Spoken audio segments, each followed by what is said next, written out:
Alright, hey everybody, welcome to another video, and today I wanted to talk about something that is a lot of fun, and that is when you get a new camera. Now, I got this some time ago. This is a Panasonic Lumix GX85. I got it mainly for travel purposes because it came with a nice kit lens, just like a 12 to 37 I think it was, or 24 to 64 or something, just good enough for travel. But I can also use it as a, I can use it with my nicer lenses that I had with the G7 that I had some time ago. That was too big to travel with, so I wound up upgrading to this. But that's not the purpose of what we're doing here today. What I wanted to talk about is the awesome, so much fun thing to do, and that is put on the strap that comes with the camera. Because let's face it, that's so much more fun than taking pictures, right? I don't think so. The strap's annoying, and I don't know why it's so complicated to put on. At least I find it to be complicated. What I figured I would do is I'll make a video and I'll show how I do it. It may not be the 100% correct way to do it, but I'll show you how I've done it in the past for the cameras I've worked with. I just did the one on my 5D Mark III here, and I mean, this thing is definitely not going anywhere. It's very tight, so I'll show you kind of the steps that I use to put the strap on, and hopefully it'll make a little bit more sense and make things a little bit easier for when you have to put the strap on your camera when you get it. So without further ado, first thing, I'm going to start with the camera body, and now you want to look on the strap, because usually the straps will have some kind of designation on them. So this one says Lumix G, and on this one it actually has Lumix G is sort of upside down on both ends. So it's kind of says this way, this side, this way, that side. So I guess it doesn't really matter which way you put it on, but the Canon one, for example, actually has it the same way on both sides. So it says Canon on this side, and then it says 5D Mark III, EOS 5D Mark III on this side. So this one, the Canon one, is a little bit more specific as to what way you put it on. The Panasonic one doesn't seem to make a difference. That's kind of one good thing. But first thing I'm going to start with, when you get it, each side is going to have one of these little things. I don't know what the name for it is, but it's like a strap locky thing, and then it's going to have this little sleeve. This little sleeve is not critical. You can use it if you want to, you don't have to.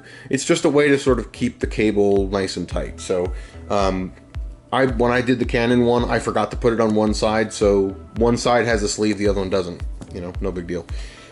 This is the really critical part though. You do have to have this little cable lock thingy on there. So first thing I'm going to do is make sure that my strap here is free from any any issues, or it's not tied or not knotted or frayed or anything like that.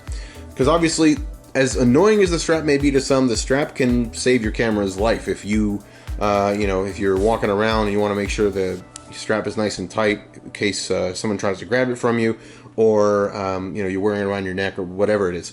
I've been finding that straps are really handy also for just slinging it over your shoulder when you're kind of walking around. I don't necessarily do the neck thing. It's kind of touristy, but anyway, enough about that. So what I will usually do, and I don't mean to be looking at my watch, not like I gotta be somewhere, just not to be rude. I've got a video preview of my Sony here right on my wrist, so I'm just looking to make sure you guys can see what I'm doing. Step one is you want to make sure that you have your strap straight like this, and that it's not knotted or kinked or anything like that. You're going to take this little sleeve, if you want to use it, and just put it on. You can have it slide kind of all the way back to the very end of it. Just make sure that sleeve is on there. So that's going to come in handy a little later. And again, this is optional. You don't have to use this. Well, you don't have to use this part. So the sleeve thing's on there. Next thing I'm going to do is take the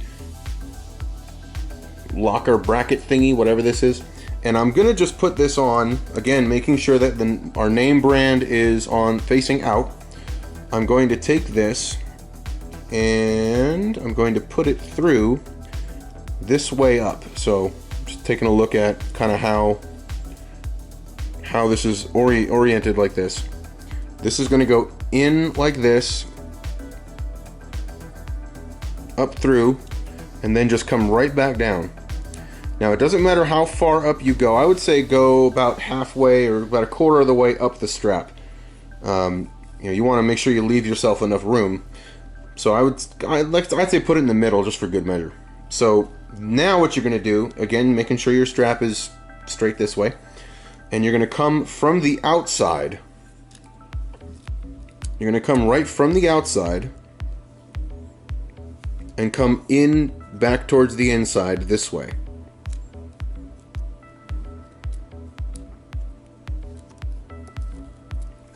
So it should look like this.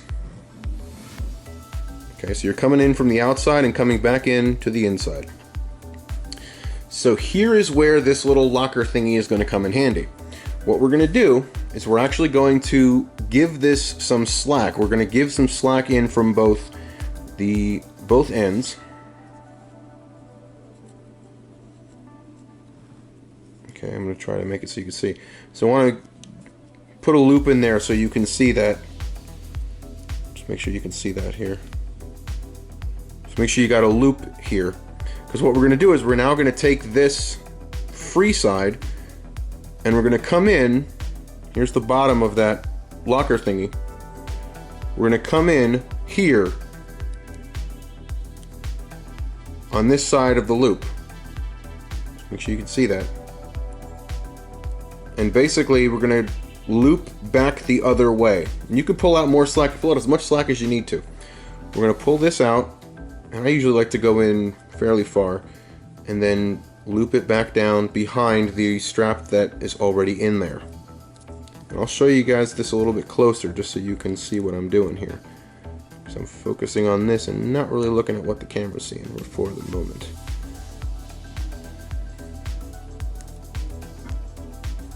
I don't know why these have to be complicated. There certainly are easier ways to do it, but alright, so I'm just going to focus on this for a minute. So this part right here, this is the original loop that we went in the first time, and then we came backwards through and did the smaller loop. I'm going to just put this behind so you can see by comparison. So this is the original loop that we came in with. This is the loop that we just went back in. So the strap went out the outside, back in, and then underneath here. And then it's kind of coming out the bottom there underneath. Now what you're going to do is you're going to pull this to tighten it. Okay? And then you can now pull this strap to sort of take in whatever slack is left over. And you should be left with something that looks kind of like this. Now here's where this little sleeve comes in. You can use this to sort of tidy up the remaining little bit of strap that's there. So once that's in there, this is what the kind of finished product should look like. Alright, and I'll get the white again so you can see. So this is what the finished product should look like. And I'm going to go do the other side now, and I'll explain it the same way. So again, making sure, this is kind of what our finished product's looking like here. Making sure that we still have the name of the camera and the name of the manufacturer facing out. It's always nice to be free advertising, and also it just doesn't look right when you have the inside of the strap facing out. Just kind of looks like you didn't quite put the strap on right, so you want to definitely look cool when you're out there shooting. So starting first step here, just starting with my strap on the outside. I'm leaving this little sleeve on at the very inside so I can use it at the very end. So I'm going to come in like this.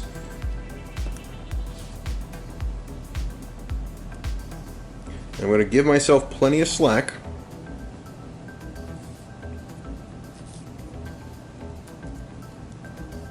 All right, I want this to be about halfway up the strap here, just like this. All right. Then we're going to come in from the outside. Okay. And then we're going to do the same thing we did last time. Okay, we're going to do the same thing we just did. I'm going to give some slack from this end. Okay, see that? And now I'm going to come back in And I'm going to come in, see if this, maybe a different angle might work good for this side. See, this is the bottom of the underside. This is the underside of this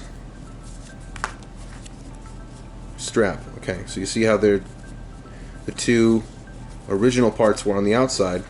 We're now going to take the part that's come through.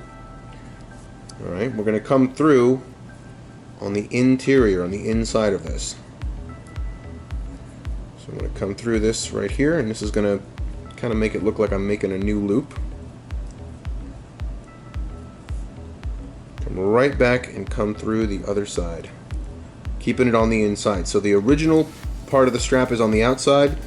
The part that's we're looping back through is going to be on the inside. And when I'm saying outside and inside, I'm referring to this being the outside, this part being the outside, and then this part being the inside, what we just threaded through. So outside and inside. Okay. So now that that's come through, I'm just going to pull this tight, and then take the slack back up on this side, and bring my little sleeve down to finish the job.